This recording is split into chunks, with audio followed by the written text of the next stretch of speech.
നമസ്കാരം. ഷാരോൺ രാജ് വധക്കേസിൽ ഒന്നാം പ്രതി ഗ്രീഷ്മയ്ക്ക് തൂക്കുകയർ.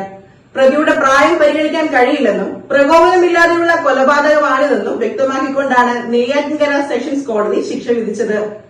ഗ്രീഷ്മയ്ക്ക് ക്രിമിനൽ പശ്ചാത്തലമില്ലെന്ന വാദം പരിഗണിക്കാൻ കഴിയില്ലെന്നും കോടതി പറഞ്ഞു. കേസിലെ രണ്ടാം പ്രതിയും ഗ്രീഷ്മയുടെ അമ്മാവനുമായ നിർമ്മലകുമാരൻ നായരെ 3 വർഷം തടവിനും കോടതി ശിക്ഷിച്ചു. മൂന്നാം പ്രതിയും ഗ്രീഷ്മയുടെ അമ്മയുമായ സിന്ധുവിനെ തെളിവുകളുടെ അഭാവത്തിൽ കോടതി നേരത്തെ വെറുതെ വിട്ടിരുന്നു. കൊല നടത്താൻ ഗ്രീഷ്മയെ സഹായിച്ചുവെന്നായിരുന്നു അമ്മ സിന്ധുവിനെതിരെയും അമ്മാവൻ നിർമ്മലകുമാരനെതിരെയുമുള്ള കുറ്റം. പ്രോസിക്യൂഷന്റെയും പ്രതിഭാഗത്തിന്റെയും 3 ദിവസം നീണ്ട അന്തിമവാദങ്ങൾ നേരത്തെ പൂർത്തിയായിരുന്നു. 1ഉം 2ഉം പ്രതികളായ ഗ്രീഷ്മയും അമ്മാവനും കുറ്റക്കാരാണെന്ന് കോടതി കണ്ടെത്തിയിരുന്നു. ഗ്രീഷ്മയ്ക്ക് പരമാവധി ശിക്ഷയായി വധശിക്ഷ നൽകണമെന്നായിരുന്നു പ്രോസിക്യൂഷന്റെ വാദം. കേസ് അപൂർവങ്ങളിൽ അപൂർവങ്ങളാണെന്നും ശിക്ഷാവിധിക്ക് മുന്നോടിയായുള്ള അന്തിമഭാഗത്തിൽ പ്രോസിക്യൂഷൻ കോടതിയിൽ പറഞ്ഞിരുന്നു. ആൺസുഹൃത്തായ ഷാരോൺ രാജിനെ ഗ്രീഷ്മ കഷായത്തിൽ കളനാശിനി കലർത്തി കൊലപ്പെടുത്തിയെന്നായിരുന്നു കുറ്റപത്രം. 2022 ഒക്ടോബറിലാണ് കേസിനാസ്പദമായ സംഭവം. ഒക്ടോബർ 14 ഷാരോൺ രാജിനെ ഗ്രീഷ്മ വിഷം കലർത്തിയ കഷായം നൽകി കൊലപ്പെടുത്തിയെന്നാണ് കേസ്. ആശുപത്രിയിൽ ചികിത്സയിലായിരിക്കെ ഒക്ടോബർ 25 ഷാരോൺ മരിച്ചത്. പാറശാലയ്ക്ക് സമീപം സമുദായപ്പറ്റി JP ഭവനിൽ ജയരാജിന്റെ മകനാണ് ഷാരോൺ.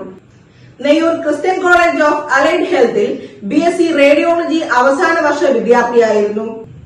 2022 ഒക്ടോബർ 14 ഷാരോൺ സുഹൃത്ത് റെജിനൊപ്പമാണ് ഗ്രീഷ്മയുടെ കന്യാകുമാരിയിലെ വീട്ടിലെത്തിയത്. ഇവിടെ വെച്ച് ഗ്രീഷ്മ ഷാരോണിന് കളനാശിനിയായ പാരക്വിൻ കലർത്തിയ കഷായം നൽകി. കഷായം കൊടുത്ത ശേഷം കയ്പ് മാറാൻ ജ്യൂസും കൊടുത്തു. പിന്നാലെ ഷാരോൺ മുറിയിൽ ഛർദ്ദിച്ചു. സുഹൃത്തിനൊപ്പം ബൈക്കിൽ മടങ്ങവേ പലതവണ ഛർദ്ദിക്കുകയും ക്ഷീണിതനാവുകയും ചെയ്ത ഷാരോൺ പാറശാല ജനറൽ ആശുപത്രിയിലെ ചികിത്സ കഴിഞ്ഞ് വീട്ടിലേക്ക് എത്തിയെങ്കിലും അടുത്ത ദിവസം വായ്പുള്ളിൽ വ്രണങ്ങൾ ഉണ്ടായതിനെ തുടർന്ന് വീണ്ടും ആശുപത്രിയിലേക്ക് പ്രവേശിപ്പിച്ചു. ഷാരോണിന്റെ വൃക്ക, കരൾ, ശ്വാസകോശം എന്നിവ തകരാറിലായി ചികിത്സയിലായിരിക്കെ മരിക്കുകയായിരുന്നു. കോളേജിലേക്കുള്ള ബസ് യാത്രയ്ക്കിടെയാണ് ഷാരോണും ഗ്രീഷ്മയും പരിചയപ്പെടുന്നത്.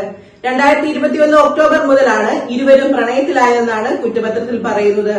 2022 മാർച്ച് 4 പട്ടാളത്തിൽ ജോലിയുള്ള ആളുമായി ഗ്രീഷ്മയുടെ കല്യാണം ഉറപ്പിച്ചിരുന്നു.